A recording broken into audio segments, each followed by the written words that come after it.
Hello and welcome to News Ready, and I am your host Chetan Singh Chauhan, an independent journalist, bringing you an exclusive inside scoop of ECMA Tech Expo 2025 right here at Vigyan Bhavan Science City, Ahmedabad. The event was launched by none other than the Honorable Chief Minister of Gujarat, Sri Bhupendra Patel. Joining with him was Ms. Mona Kandhar, IAS, the Principal Secretary of the Department of Science and Technology. And let's not forget the visionary leaders of ECMA, Sri Gaurang Seth, Sri Sanjay Patolia, and Sri Purav Shah. The event organizers spoke to media. Let's hear from them. દરેકે દરેક media પાર્ટનર્સને કે આપણે આપણો સમય કાઢીને અમારા એસોસિએશનના ફંક્શનમાં આપ હાજર રહ્યા.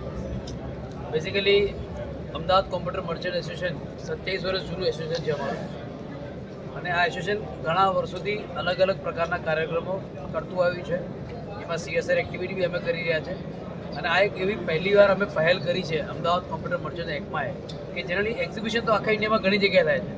ત્યાં હોય શું મોસ્ટલી પાર્ટનર કે ડિસ્ટ્રીબ્યુટર કે એનો સિસ્ટમ ઇન્ડિકેટર હોય, એ પોતે ફ્રન્ટમાં આવતો હોય અને પ્રોડક્ટનું ડિસ્પ્લે કરતો હોય અને વાત કરતો હોય. તેમાં શું હોય, પાર્ટનરને પોતાના બ્રાન્ડની પડી હોય. અને જે તો મારી વાત કરું તો મારી કંપની નામ છે GP એન્ટરપ્રાઇઝ. તો હું જ્યારે સ્ટોલ પર ઓપન ઉપર બેઠો હોઈશ તો મને કેમાં ઇન્ટરેસ્ટ હોય, GP એન્ટરપ્રાઇઝને પ્રમોટ કરવામાં, નહીં કે પ્રોડક્ટમાં, નહીં કે ટેકનોલોજીમાં. મને મારા નામ પર જ ફક્ત પડી હોય. તો અમે કેવો કોન્સેપ્ટની અંદર આવ્યા કે ભાઈ આપણે ટેકનોલોજી એક્સપો કેમ ના કરી શકીએ, કે જેમાં ફક્ત ટેકનોલોજીની વાત થાય, કે લોકો ટેકનોલોજીની નજીકમાં આવે. મારું નામ પૂરવ શાહ, હું અમદાવાદ કમ્પ્યુટર મર્ચન્ટ એસોસિએશનનો સેક્રેટરી છું. અમને આનંદ થાય છે કે આપ સૌએ પહેલાં તો અમારા માટે ટાઈમ ફાળવી અને આ બ્રીફિંગ માટે અમને મળવા આવ્યા છો. જેમ ગૌરંગભાઈએ કીધું, ECMA ટેક એક્સપો અત્યાર સુધી અમદાવાદ કમ્પ્યુટર મર્ચન્ટ એસોસિએશન એ માત્ર કમ્પ્યુટરના એસોસિએશન તરીકે ઓળખાતું હતું.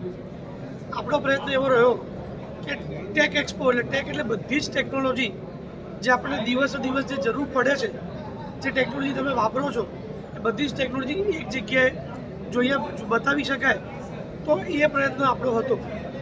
અહીંયા આગળ અમદાવાદ, ગુજરાત અને ઇન્ડિયાના પાર્ટનર્સ જે વેપારી છે એ પણ આવી રહ્યા છે, જેટલા પણ કોર્પોરેટ છે એ પણ આવી રહ્યા છે, ગવર્મેન્ટના જે પણ અમારા લોકો છે એ પણ આવી રહ્યા છે, અને GTUના માધ્યમથી સ્ટુડન્ટ્સ અને ફેકલ્ટી પણ અહીંયા આવી રહ્યા છે. એટલે જે આપણે ચાર જે પિલ્લર કહી શકાય, એ ચારે ચાર પિલ્લર આપણે અહીંયા લાવવાનો પ્રયત્ન કર્યો છે. જેમ એમને કીધું, 190 કરતાં વધારે પણ તમને OEM પોતે દેખાઈ રહ્યા છે, જે યુઝ્યુઅલ કેસમાં બને ક્યારે બનતું નથી. સાહેબ, AI છે ને માણસને ક્યારે રિપ્લેસ કરી શકતું હોતું જ નથી. હું તમને સમજાવું, માણસનું જે ક્રિએટિવિટી છે ને સાહેબ, AI ક્યારે રિપ્લેસ નહીં કરે. AI જે તમે એને કીધું છે ને એનો જવાબ શોધીને આપી દેશે, પણ તમને વિચાર શક્તિ AI પાસે ક્યારે નહીં આવે. તમે સમજો, જે ક્રિએટિવિટી છે, જે ટ્રબલ શૂટિંગ છે, આપણે એક વસ્તુ હોય છે ઇમ્પ્લિમેન્ટેશન અને એક વસ્તુ હોય છે ટ્રબલ શૂટિંગ.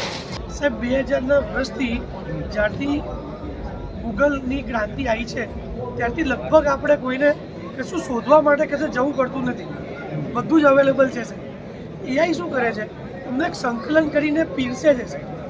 બાકી ગૂગલ આપણને બધું જ આપે છે. એટલે એવું નથી કે આજે AIથી ફરક પડ્યો, એ તો આપણને પહેલાં પણ મળતું હતું, આજે પણ મળી રહ્યું છે. AI શું કરે છે કે આપણને મદદરૂપ થઈ રહ્યું છે, કે જે વસ્તુનો જવાબ આપણે સંકલન કરીને આપવો છે તો એમાં ચોક્કસ આપણને AI મદદ કરે છે. ધારો કે હું એમ કહું કે મારે કશું વિચારીને ક્રિએટિવ કરવું છે તો એ કામ નથી કરી શકતું. મારું નામ પૂરવ શાહ, હું અમદાવાદ કમ્પ્યુટર મર્ચન્ટ એસોસિએશનનો સેક્રેટરી છું. જાહેર જનતા જ્યારે ટેકનોલોજી વિચારે છે તો એને નવી નવી ટેકનોલોજી, નવા સોલ્યુશન્સ કયા કયા માર્કેટમાં અત્યારે ચાલી રહ્યા છે, આવનારા ભવિષ્યમાં કયા કયા સોલ્યુશન્સ એમની જિંદગી બદલી શકે એમ છે, એમને મદદરૂપ થવાનું છે, કઈ ટેકનોલોજી એમના બાળકો જેમ હોય તો એમના બાળકોના ભવિષ્યમાં કામ લાગવાના છે અથવા એમને કામ લાગવાના છે, એનું જે માર્ગદર્શન છે એ આ એક્સપોના માધ્યમથી લોકો સુધી પહોંચાડવાનો અમારો પ્રયાસ છે. અત્યાર સુધીમાં લગભગ 7000 જેવા રજિસ્ટ્રેશન અમારી વેબસાઇટના માધ્યમથી ઓલરેડી આવી ચૂક્યા છે, જેમાં કસ્ટમર્સ, સ્ટુડન્ટ્સ અમારા જે બિઝનેસ ઓનર્સ છે, ડિસિઝન મેકર્સ છે, ગવર્મેન્ટના અધિકારીઓ છે અને આપણી જે જાહેર જનતા જે કહી શકાય એ બધા જ લોકોનો સમાવેશ એમાં થઈ રહ્યો છે. કઈ કઈ પ્રકારના સ્ટોલ્સ છે અને કેટલા ટોટલ સ્ટોલ્સ?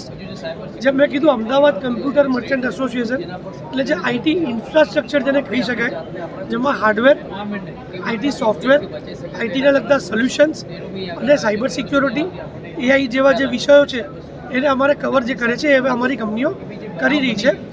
લગભગ લોકલ, નેશનલ અને ગ્લોબલ કંપનીઓ જેને કહી શકાય એવી લગભગ 270થી 275 કંપનીઓ એક્ઝિસ્ટ કરી રહી છે. તો આજે તમે જુઓ છો કે 110 જેવી કંપનીઓ અને 90 જેવી કંપની અને બીજા એમના પ્રતિનિધિઓ એમ કરીને 110 જેવા કંપનીના પ્રતિનિધિઓ આ માધ્યમથી અહીંયા હાજર છે. એટલે ગવર્મેન્ટનું જે પોલિસી છે સાહેબ ઈ વેસ્ટની, તો એનું એક તમે જુઓ છો કે ઈ વેસ્ટના અમે પ્રમોશન માટે બહાર એક તમે એક્ઝિબિશનમાં જો એન્ટર થયા છો ત્યાં આપણે એક સ્ટોલ પણ મૂકેલો છે અને સોશિયલ મીડિયાના માધ્યમથી લોકો સુધી અમે મેસેજ પણ આપ્યો છે કે તમારા ઘરમાં, તમારી ઓફિસમાં, તમારી સંસ્થામાં જ્યાં ઈ વેસ્ટ હોય તમે અમને અહીંયા આપો અને એની સામે પણ અમે અમુક ગિફ્ટ એક પ્રમોશનના ભાગરૂપે આપી રહ્યા છે. અને એક પ્રયાસ છે કે ઈ વેસ્ટ એટલે ભંગાર નથી. ઈ વેસ્ટનો પ્રોપર રીતે યુઝ જો નહીં કરીએ તો એ પ્રકૃતિ માટે બહુ ઘાતક છે અને એ મેસેજ આપવાનો અમારો આના માધ્યમથી પ્રયાસ છે કે પ્રોપર ઈ વેસ્ટનું કઈ રીતે ડિસ્પોઝ થવું જોઈએ એની સમજણ અમે આપવાનો પ્રયત્ન ત્યાંથી કરી રહ્યા છે અને એનું ડિસ્પોઝ એકચ્યુઅલી કેવી રીતે થાય છે એને લગતો વિડીયો અમે ત્યાં આગળ મૂક્યું છે. જો એ પ્રમાણે થશે તો આપણે ખતરો નહીં થાય, નહીં તો આપણી દુનિયાને ખૂબ જ ખતરો છે. Thank you. If you have liked this video, then please like